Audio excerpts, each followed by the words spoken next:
Бәріңе сәлем достар. Бұл 2019 жылғы Белоснежка сказка для взрослых фильмінің қысқаша баяндамасы. Фильмнің бірінші бөлігі Клэр есімді қыз туралы айтады. Қонақ үй кәсібін басқаратын әкесінің өлімінен кейін Клэр әкесінің барша мұрасына ие болған өгей шешесімен қалды. Қыз таңның атуымен жүгіруге шығып, ұрының қолына түсті. Қылмыскер қызды көліктің артына салады да орнынан тайып тұрады. Орман жолымен кетіп бара жатып, қылмыскер кенеттен жолға шыққан қабанды айналып өтпек болды, бірақ ағашқа соғылды. Осының арқасында Клэр көліктен шығып кетеді. Қыз орман аралап келе жатыр, бірақ әлдебір сәтте әрі қарай қайда жүретінін білмей, Клэр тоқтайды және оны із кезуші қуып жетеді. Тапаншаны тақап, ол Клэрден көзін жұмуын өтінді. Барлығы өте жылдам болады. Содан кейін оқ атылды.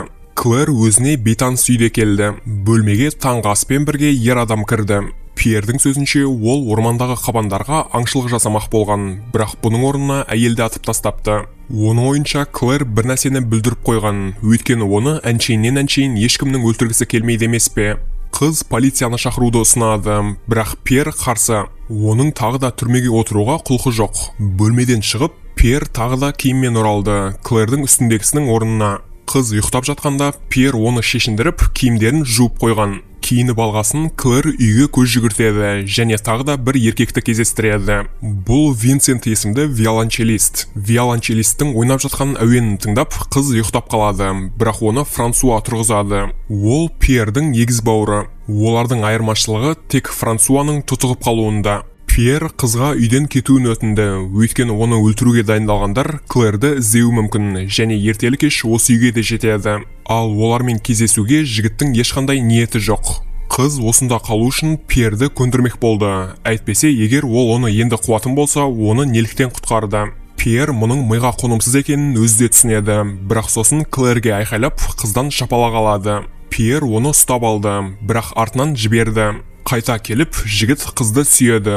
Бұған Клэр де мүлде қарсыласпайды.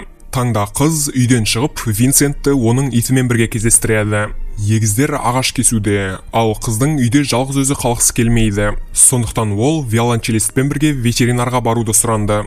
Қайтар жолда Винсент қызға асханаға баруды ұсынады. Онда Клэр жастық шағында скрипкамен әуестенгенін айтты. Бірақ оның анасы қайтыс болған жол апатынан кейін қыз барлығын тастаған.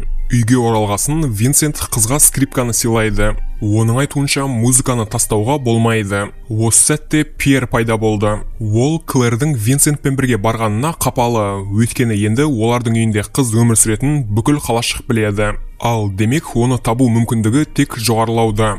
Таңда өзінің бөлмесіндегі терезеге үңілгесін Клэр отын шауып жатқан Пьерді байқайды. Оған жақындағасын Пьер қызды сүйе бастайды. Содан кейін олар кекспен айналысады. Түн жарымда өзінің кереуетінде жатып, Клэр теледидардың дауысын естиді. Қыз төменге түсіп, Пьердің қасына диванға отырады да өзінің аяғымен оның аяғын сипай бастайды. Кекстен кейін жігіт тұтыға су ішкісі келіп жатқанын айтты. Осылайша қыз оның Пьер емес, оның егіз бауыры Франсуа екенін білді. Жігіт мұны істемеу керек екенін түсінеді, бірақ жай ғана өзін-өзі ұстай алмады. Бұл қыздың күлкісін келтіреді. Келесі күні егіздердің желкесінде отыруды қаламастан, Клэр жергілікті асханаға жұмысқа тұрады. Қыз үйге оралғанда өзінің шешесіне қоңырау шалуға тырысты, бірақ өзінің есімін атай салысымен арғы шетіндегі кісі тұтқаны бірден қоя салды. Фильмнің келесі бөлімі бізді тура осы оқиғадан бір апта бұрынға ауыстырады. Клэрдің Мот есімді өгей шешесі терезеден оның ғашығы Бернардтың Клэр түсіріп алған сүлгісін көтеруге көмектесіп жатқанын бақылап тұр. Ер адам Моттың бөлмесіне көтерілгенде, әйел олардың байланыстарын бұдан былай айналадағылардан жасырмауды ұсынады.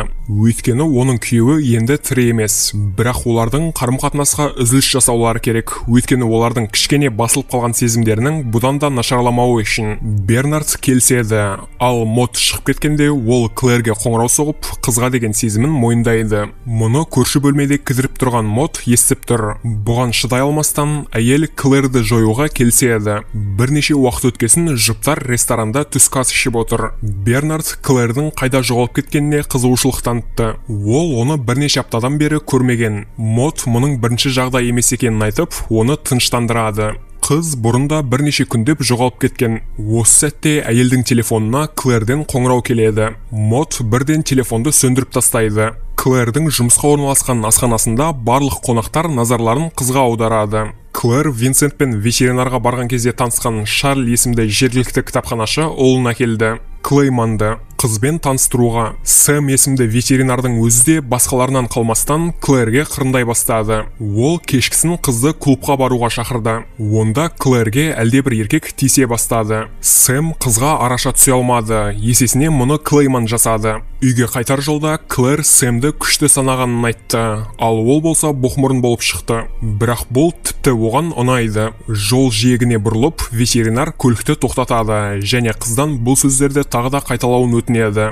Клэр Сэмнің оған ұнайтынын айтты және оның қолын ұстады. Ал сосын оның үстіне отырды. Бұл жұптарды тиіндер тобы бақылап тұр. Таңда қалаға Мод келеді. Клэрді байқап, ол кітапханаға кірді де Шарльмен кездесті. Ол әйелдің сұлулығына сүйсінеді және осы аптадағы қала бойынша бұл екінші періште екенін айтады. Мод және жақында ғана қоныстанған тағы да бір жас қыз. Шарль Модтың храмға үңілуіне кеңес берді. Ол жерде уақытша тоқтауға болатын қонақ бөлмелері де бар. Шіркеу қызметшісімен кездесіп, ол бірнеше күн бұрын жоғалып кеткен өгей қызы туралы баяндайды. Мүмкін ол осы қалаға тұрақтаған болар. Атын естігесін шіркеу қызметшісі бұл қызды танитынын айтады. Мод ешкімге тіс жармауын өтінеді, әйтпесе Клэр тағы да қашып кетеді. Әйелдің айтуынша, Мод Клэрдің әкесінің өлімнен кейін қызға жеткілікті уақыт бөлмеген үшін ол ренжулі. Ер адам делдал болуды және өгей шешесі мен қызының арасына татулық орнатуды ұсынады. Таңда Клэрдің жүгіруіне Клейман қосылды.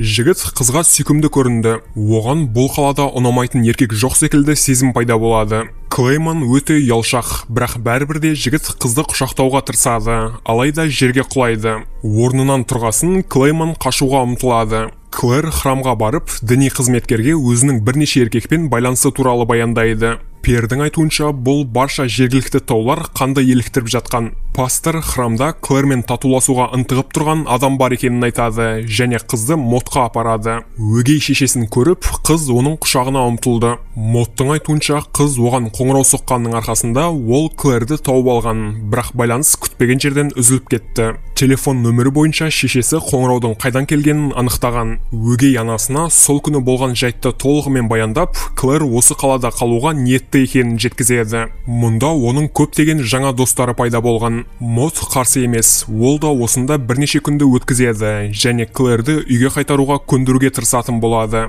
Қыздың жұмысқа баруы керек және Мод оны қалаға дейін шығарып салуды ұсынады. Жолда Мод дөңгелектің желі шығып кетті деген түрмен кенеттен жартастың қасына көлікті тоқтатады. Өгей шешесі Клэрден дөңгелекке не болғанын қарауды өтінді. Қызға жақындап, Мод оны жартастан итеріп жібермек болды, бірақ осы сәтте оларға мотоциклдегі пастер келіп тоқтайды. Барлығының орында екенін біліп, жұптар әрі қарай жол тартты. Жоспардың керек емес куәгердің кесірінен бұзылғанынан кейін Мод Клэрді қалашыққа жеткізді және осы демалыста кездесуді ұсынды. Еш нәрсе күдіктенбестен Клэр келісті. Асханада қызға Шарль тіл қатты. Оның айтуынша, оның ұлы Клейман одан жабылып алған және онымен сөйлескісі келмейді. Сондықтан Шарль Клэрден жігітпен сөйлесуін өтінді. Ол әкесіне мұндай қарым-қатынас жасауын доғаруы үшін. Оны ол міндетті түрде тыңдайды, өйткені қыз оған қатты ұнайды. Жұмыстан кейін Клэр Клейманға келіп, жігітті жақсы көретінін айтты. Содан кейін сүйді. Кітапханаға түсіп, қыз Шарльға бәрі орында екенін айтады. Жексенбі келді.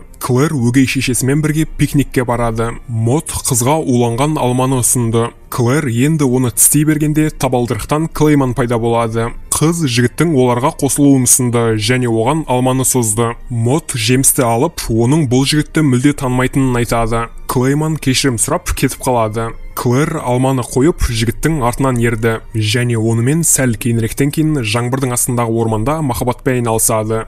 Түннің батуымен Мод айналаның бәрінде бей жүріп жатқан қалашыққа келді. Біресе біреумен, біресе басқасымен билеп жатқан Клэрді бақылап тұрып, өгей шешесі 2 бокал виноға тапсырыс береді. Олардың біріне тағы да у қосты, бірақ осы кезде оны сәтсіздік күтіп тұрды. Оның жолында Клейман тұрды және ол кездейсоқ Модтың қолындағы бокалдардың бірін төгіп жіберді. Қызға Клейман мұны әтейі істегенін айтады, өйткені Клэрдің шешесінде әлдебір суық тұр. Бұл жоспар да іске аспады, сондықтан Мод өгей қызына ішімдік әкелді. Ал сосын қыз өзін нашар сезіну үшін Клэрді жұлқылай бастайды. Содан кейін қызды үйіне жеткізбекші кейіп танытып, оны көлікке отырғызды. таудың қисық жолдарымен кетіп бара жатып, Мод өмірінде бір-ақ рет ғашық болғанын мойындайды. Бірақ ол махаббатын да одан Клэр ұрлап алған. Содан кейін есікті ашады да қызды көліктен итеріп жібереді. Тоқтағасын Мод жартастың жиегіне келеді. Өгей қызының өлексесінің қимылдамай жатқанына көз жеткізген соң Мод жүріп кетті. Өгей шеше шамды қою үшін храмға барады, бірақ байқаусызда өзін өртеп жібереді. Клэр аман қалыпты. Ол аурухананың төсегінде жатыр. Оның қасында оны жақсы көретін 7 еркек тұр. Әр қайсысы қызға кезекпен келеді де оны сүйеді. Содан кейін Клэр өзіне келеді. Осымен фильм аяқталады. Көргендеріңіз үшін рахмет, және келесі видеода кездескенше.